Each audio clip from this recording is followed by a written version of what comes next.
Personas a las que no les creyó el médico. ¿Cuál es su historia? Tuve un accidente cuando tenía alrededor de 12 años. Caí desde una altura considerable al agua sobre mi espalda y quedé atrapado. Fue entonces cuando comencé a sentir un dolor extraño y horrendo en las piernas. Se arrastraba por mis piernas, quemaba, hormigueaba como alfileres y agujas, más dolor intenso. Duran horas o, a veces, un día entero, y luego desaparecen lentamente. Mi mamá me llevó al hospital una vez, porque sucedió mientras estaba en la escuela y se asustaron por el dolor que tenía. Los médicos de urgencias me dijeron que me fuera porque eran calambres en las piernas, y mi mamá me dijo que era porque cruzaba mucho las piernas. 7 años después, conozco a alguien y me empujan a ir a ver a un médico. El médico de cabecera me envía a hacer tomografías computarizadas, no encuentra nada. Me derivan a un neurólogo, instantáneamente me envían para una resonancia magnética. Instantáneamente descubre que me desgarré la médula espinal en el accidente original y que el intenso dolor nervioso se debe a una acumulación de líquido en el espacio de la médula. Es poco común, pero no raro, pero ver a los médicos googlear tu condición frente a ti con una expresión de WTF en sus rostros es algo entretenido. Tuve giardia en la universidad.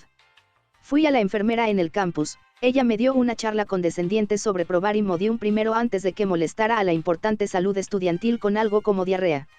Estaba cagando sangre y mucosidad, y sí le dije esto. Luego llamé a mis padres después de que las dosis dobles de Imodium no funcionaran y vinieron y me llevaron al hospital local. Le di una muestra al médico del hospital y volvió y dijo que estaba deshidratada pero bien.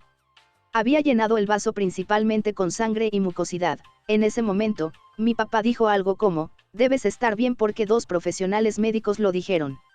Lloré y le supliqué a mi madre que me creyera, y ella me llevó a un especialista en una ciudad más grande. En este punto, estaba demacrada y la diarrea era extrema si tomaba incluso un sorbo de agua. Me dio Flagyl y viví para contarlo. Durante 6 años tuve dolores de cabeza ocasionales muy fuertes detrás de la cuenca de un ojo. Ocurría cada 4 o 6 semanas y el dolor de cabeza insoportable duraba 3 o 4 días seguidos. Ningún Tylenol o medicamento funcionaba. Le dije al doctor que sentía tanto dolor que parecía que se sentiría mejor si me metía un tubo en la cuenca del ojo para aliviarlo. Hicimos un seguimiento de mi ciclo, dejé de tomar Nuvaring, hice un seguimiento de los dolores de cabeza en un calendario, pensó que podría ser deshidratación o estar relacionado con el clima, sinusitis. Nada. Un año más tarde, mi médico de cabecera me dijo que si me ponía la inyección al principio de un dolor de cabeza, este desaparecería para siempre. Pero si no podía tomarla inmediatamente, como 1 hora después, la inyección no funcionaba en absoluto. Pensé que tenía una infección de los senos nasales. Fui al ORL de la ciudad donde trabajaba. Me trató como un drogadicto y me inspeccionó los dedos de los pies en busca de marcas de agujas. Como llegué y mencioné que creía que podía ser una cefalea en racimos.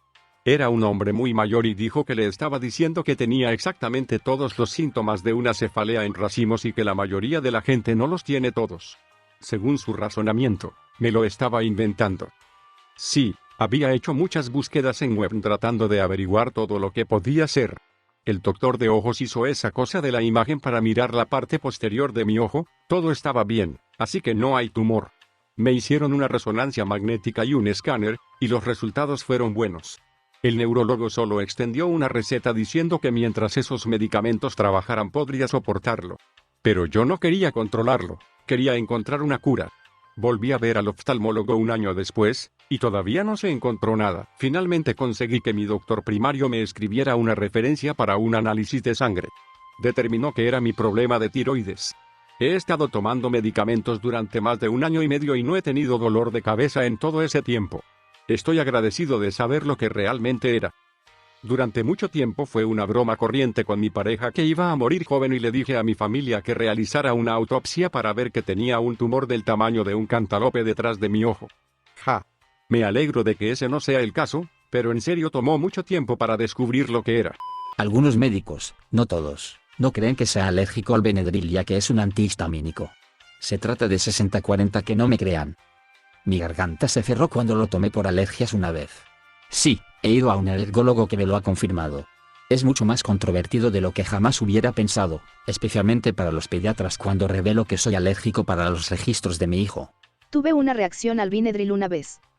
Todo mi brazo se hinchó.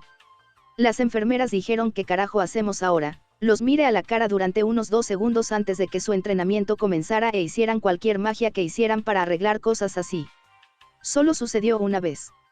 He usado Benadryl desde entonces y las pastillas están bien. Creo que fue una interacción de medicamentos en lugar de una alergia normal. Todavía me hizo reír un poco que los medicamentos antialérgicos me dieran alergia. Durante meses tuve problemas para comer y estaba perdiendo peso, lo que como un tipo ya flaco era un problema.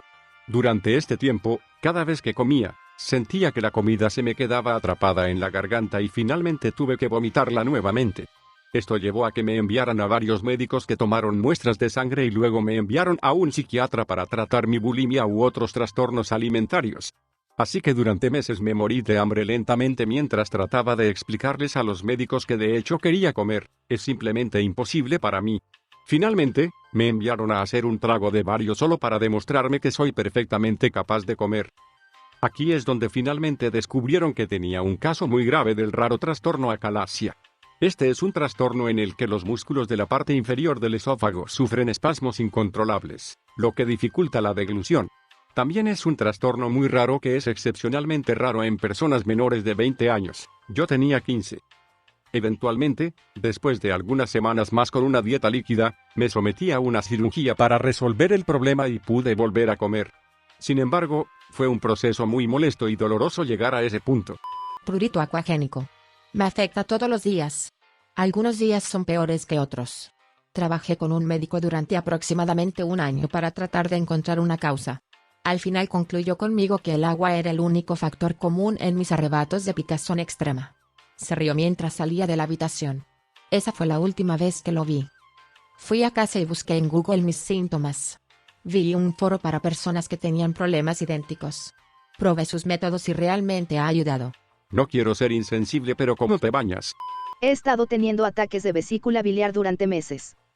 Quiero decir que sentí que la muerte estaba llamando a mi puerta y que me había ido. Aparentemente no podía ser mi vesícula biliar porque no dolía de la manera correcta y no había piedras.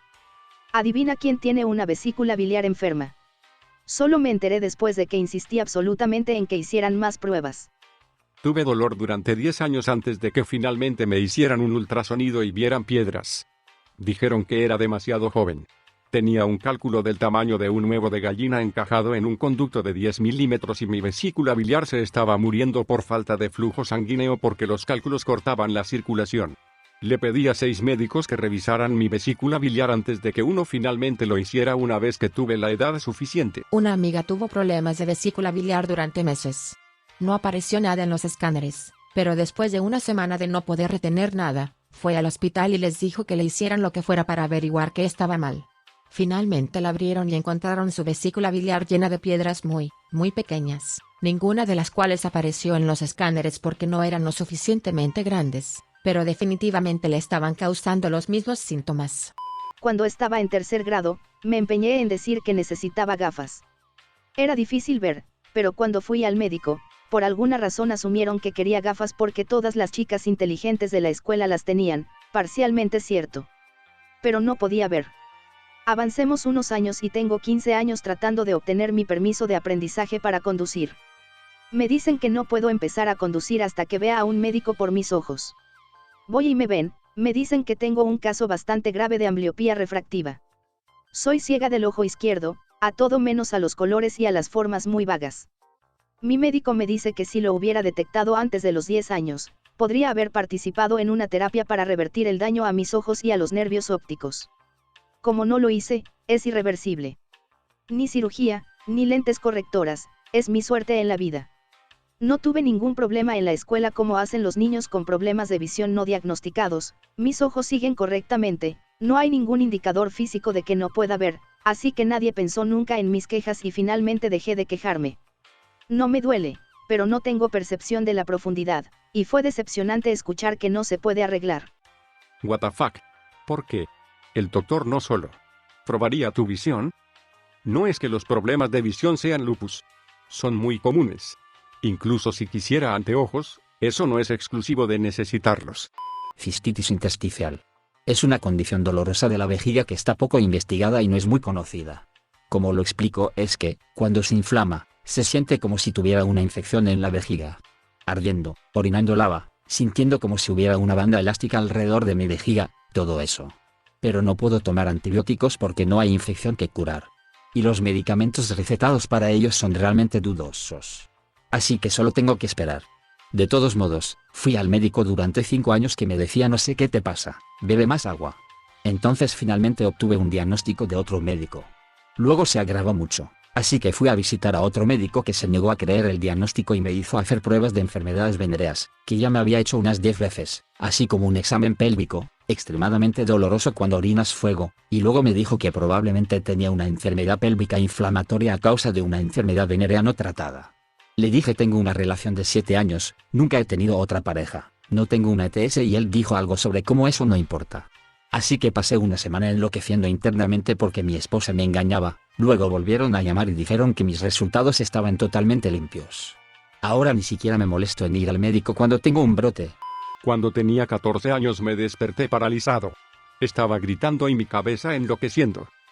Mis padres me llevaron a la sala de emergencias unas horas más tarde cuando se dieron cuenta de que no estaba fingiendo.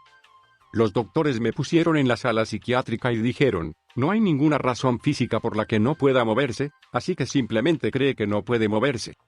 Finalmente hicieron una resonancia magnética, tengo epilepsia, era un tipo de convulsión llamada parálisis de TOD, donde tienes una convulsión mientras duermes, y tu cerebro y tu cuerpo pierden la conexión por un periodo de tiempo. Aquí hay una cantidad inquietante de historias con padres y médicos que asumen inmediatamente que un niño de entre 5 y 17 años está fingiendo el dolor horrible u otros síntomas que está experimentando. ¿Cómo? Si tu hijo no suele ser un payaso de clase o lo que sea, ¿cuál es tu problema? Lleva a tu hijo a la maldita sala de emergencias o simplemente no tengas hijos si no puedes manejar el hecho de que podrían lastimarse o enfermarse. Mis padres eran sobreprotectores, pero al menos no se encogieron de hombros ante un comportamiento extraño o un dolor que no podía explicar. ¿Y los médicos? No entiendo esto. ¿Por qué incluso dedicarse a la profesión si solo quiere vivir la vida de Grey's Anatomy y no hacer ningún tipo de tratamiento médico? ¿Por qué perder el tiempo, el esfuerzo y el dinero para obtener el título si solo va a descartar las preocupaciones del paciente o escuchar a sus padres e ignorar al niño que sufre? Los padres no son tus pacientes y tampoco lo son los billetes de dólar. No podemos encontrar un problema, por lo tanto, te lo estás inventando. Parece ser la versión médica de, lo apagaste y luego lo volviste a encender. A lo largo de la pubertad lloré y grité por el dolor en el esternón. Se sentía como si algo lo estuviera tirando hacia atrás desde adentro y tenía un dolor punzante en todo el esternón. Cuando era niña, mi esternón era normal y estaba perfectamente bien, pero se hundió durante la pubertad. Junto con esto, varias de mis costillas se jodieron y comenzaron a tomar curvas y abolladuras extrañas. Fui a varios médicos cuando era niña y todos dijeron que el dolor estaba en mi cabeza y que mis costillas y esternón siempre deben haber estado así. Le rogué a mi madre que me llevara a una doctora porque los viejos doctores eran horribles al decirles a las mujeres que todo estaba en su cabeza. Ella nunca lo hizo y nunca supe qué estaba haciendo mi cuerpo. Ahora tengo pectus excavatum y algunas costillas jodidas. Mi médico se negó rotundamente a creer que pudiera tener endometriosis porque solo tenía 19 años. Dio todas las excusas, desde tienes gases hasta está en tu mente. Luego, mi apéndice se reventó unos meses después y cuando lo sacaron estaba cubierto de adherencias endometriales. Tuve que someterme a 2 cirugías laparoscópicas para eliminar todas las adherencias que habían comenzado a cubrir todo mi interior. Esto pasó con mi hermana. Estaba hinchada todo el tiempo, tenía calambres terribles y tenía problemas para quedar embarazada, pero le decían que no tenía endometriosis.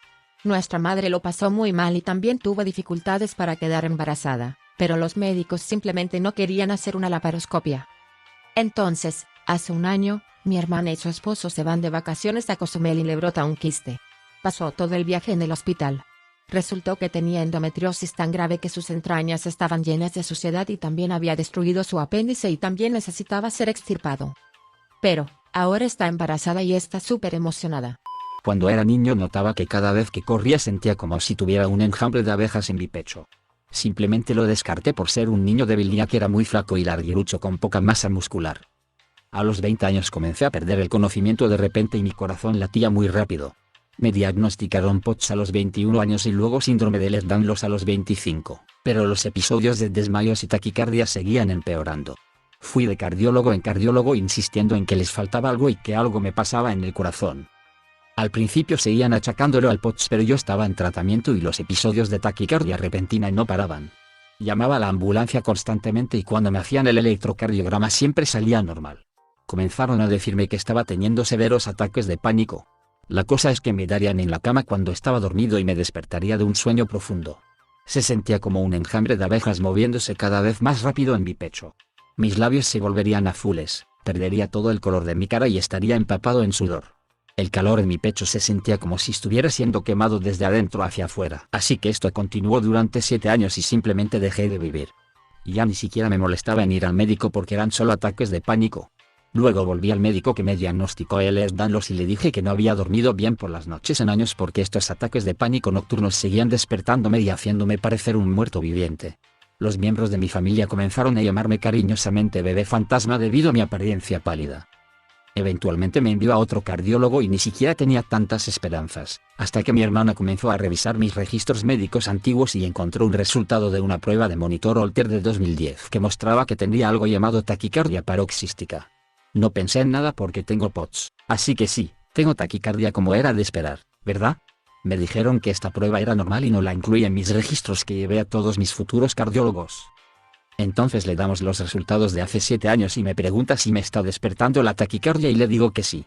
Inmediatamente ordena otra prueba de mesa basculante en la que falló en 6 minutos.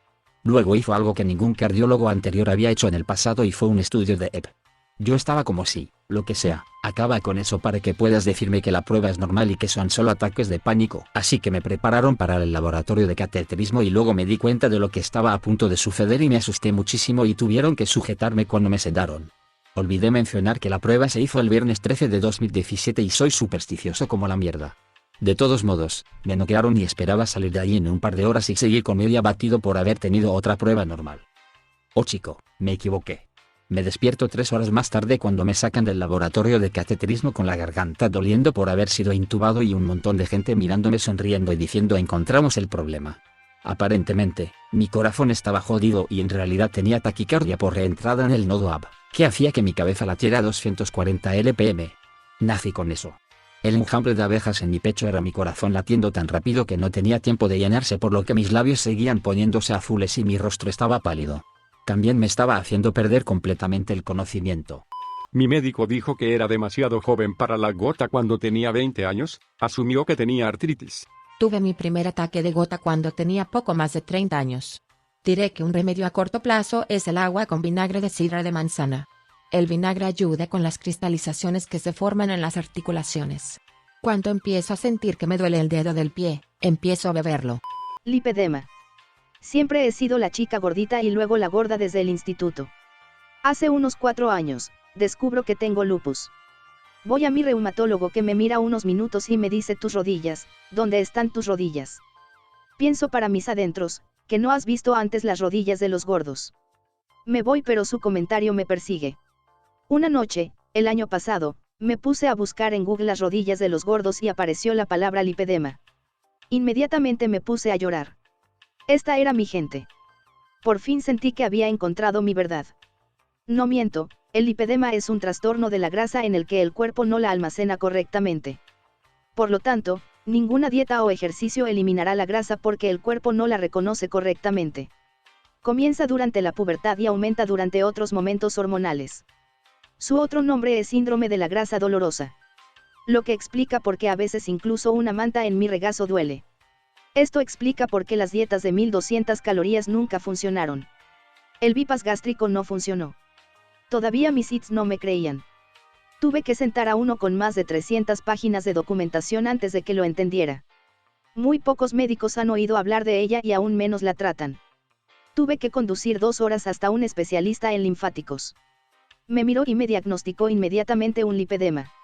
Desde entonces me han hecho 2 liposucciones muy grandes para eliminar el tejido enfermo.